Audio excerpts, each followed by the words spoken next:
తూర్పుగోదావరి జిల్లాలో ప్రజలను bird flu వణికిస్తోంది. Chicken, కోడిగుడ్లు తినడానికి ప్రజలు భయపడుతున్నారు. దీంతో చికెన్ దుకాణాలు వెలవెలబోతున్నాయి. హోటల్స్ లో చికెన్ బిర్యానీ తినాలంటే అమ్మో అనే దుస్థితి నెలకొంది. రాజమండ్రిలో హోటల్స్ వద్ద పరిస్థితిని మా ప్రతినిధి రాజబాబు అందిస్తారు.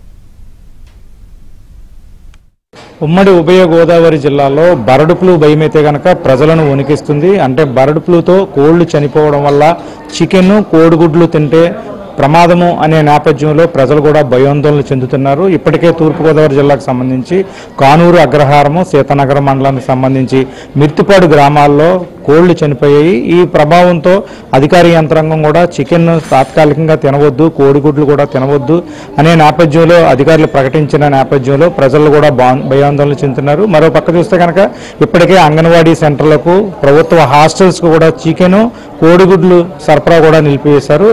మనం ప్రస్తుతం హోటల్ యజమాని ఉన్నారు, మనం ఆయనతో కూడా మాట్లాడదాము. సార్ చెప్పండి, దాదాపు 8 రోజుల నుంచి మీకు ఈ ప్రభావం ఉంది.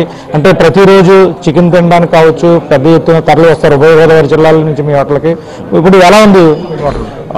ఒక 5 రోజుల నుంచి బాగా డ్రాప్ కనిపిస్తుందండి.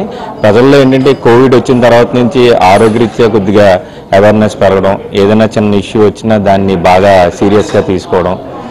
ఇప్పుడు బర్డ్ ఫ్లూ అనగానే పబ్లిక్లో కొంచెం రియాక్షన్ బాగా వచ్చి అధికారులు, గవర్నమెంట్ యంత్రాంగం తినొచ్చు అని చెప్పినా కూడా ఇప్పటికీ ప్రజల్లో ఇంకా అవగాహన పెరగకపోవడం వల్ల ప్రస్తుతానికైతే మార్కెట్లో చికెన్ తినడానికి కానీ, ఎగ్స్ తినడానికి కానీ ప్రజలు పెద్దగా ఇష్టపడట్లేదు. దానివల్ల ఏంటంటే బిజినెస్ కానీ, వ్యాపారాలు కానీ అందరికీ బాగా తగ్గినాయి. రెస్టారెంట్లో కొద్దిగా ప్రజలు కూడా అవగాహన పెంచుకుని దీనివల్ల ఏం రాదని తెలుసుకుంటే చికెన్లో ప్రోటీన్ వాల్యూస్, ఎగ్స్లో అవి ఉంటాయి కాబట్టి దాని ప్రకారంగా అధికారుల సూచనల మేరకు ప్రజల్లో కూడా అవగాహన కల్పించాలని మీడియా వాళ్ళు. అంటే ఇప్పటికే మీ హోటల్కి అసలు నిత్యం రద్దీగా ఉంటుంది మీ హోటల్. ప్రజెంట్ ఇప్పుడు కొంతమంది మాత్రం వచ్చారు. ఒకవేళ వచ్చిన వాళ్ళు ఏమి ఆఫర్ చేస్తున్నారు? ఆల్టర్నేట్గా చికెన్ బదులు ఎక్కువగా ఫిష్, మటన్ ఐటమ్ తీసుకుంటున్నారు. చికెన్ అంటే ఎక్కువ ఇష్టపడతారు కాబట్టి దాంట్లో ఎక్కువ మిగిలిన ఐటమ్స్తో పెద్ద ఎక్కువ రకాలు చేయడానికి ఉండదు కాబట్టి ఎక్కువ మీ మటన్ కానీ, ఫిష్ కానీ అనేది వెజిటేరియన్, లేదంటే ఆల్టర్నేట్ ఆప్షన్ వెజిటేరియన్. అంటే ఇప్పటికే అధికార యంత్రాంగం కూడా ప్రచారం చేస్తున్నారు, కోళ్ళ నుంచి, పక్షుల నుంచి బర్డ్ ఫ్లూ రాదు, ఉడకబెట్టిన చికెన్ కావచ్చు, ఉడకబెట్టిన కోడిగుడ్లు కావచ్చు వేడి చేసిన తర్వాత తింటే బర్డ్ ఫ్లూ రాదని చెప్తున్నారు. అయినా ఎందుకు హోటల్కి జనం రావట్లేదు అనుకుంటున్నారు? అంటే కొంచెం ఏంటంటే ఈ సీరియస్ హెల్త్ ఇష్యూస్ వస్తాయనేది సోషల్ మీడియాలో ఎక్కువ, ఏదైనా ఏ ఇష్యూ వచ్చినా ఈ మధ్యన సోషల్ మీడియాలో రెగ్యులర్ మీడియా అండ్ ప్రెస్ కాకుండా సోషల్ మీడియాలో క్రియేట్ చేసే ఒక కంటెంట్ వల్ల ప్రజలు కొంచెం అపోహలకు ఎక్కువ గురవుతున్నారు.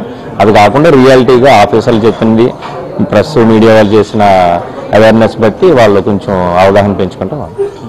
యాక్చువల్లీ మనకి శ్రీకన్య అంటే సార్ మన హోటల్స్లో biryani special sir. Fry piece biryani కానీ, దమ్ బిర్యానీ, ఒక 5-6 రకాల చికెన్ బిర్యానీ స్పెషల్ అండి. బట్ ఏంటంటే ఈ బర్డ్ ఫ్లూ అనే వర్డ్ వచ్చేటప్పటికి అసలు చికెన్ అనే వర్డ్ తగ్గిపోయిందండి. అసలు మటన్ కానీ, ప్రాన్ కానీ, ఫిష్ కానీ ఇదే ప్రయారిటీ ఇస్తున్నారు తప్ప అసలు చికెన్ అనే దాని గురించి అసలు వాళ్ళు చాలా తగ్గిపోయిందండి. సేల్ కూడా చికెన్ అనేటప్పటికి అసలు అవేర్నెస్, జనాల్లో అవేర్నెస్ తక్కువయ్యి చికెన్ అనేటప్పటికి అసలు నో ప్రాబ్లం, అసలు నాకు చికెన్ వద్దు అన్నట్టు మాట్లాడుతున్నారు సార్. మన దగ్గర especially chicken fry piece biryani sir. Chicken fry piece biryani, dum biryani. అవునండి, యాక్చువల్గా ఇక్కడ మనకి ఎక్కువ ప్రయారిటీ ఇచ్చేది ఫ్రై పీస్ బిర్యానీకి సార్. బట్ ఏంటంటే ఈ బర్డ్ ఫ్లూ అనే వర్డ్ వచ్చేటప్పటికి ఈ అవేర్నెస్ తక్కువయ్యి దానివల్ల సేల్ ఇటువంటి పరిస్థితి ఏర్పడిందండి హోటల్స్కి. ఇది ఉమ్మడి తూర్పుగోదావరి జిల్లాలో బర్డ్ ఫ్లూ భయంతో ప్రజలు హోటల్స్కి వెళ్ళి చికెన్ తినేందుకు భయపడుతున్న పరిస్థితి. వీడి జర్నలిస్ట్ సతీష్తో రాజుబాబు, ఏబిఎన్ ఆంధ్రజ్యోతి, రాజమండ్రి.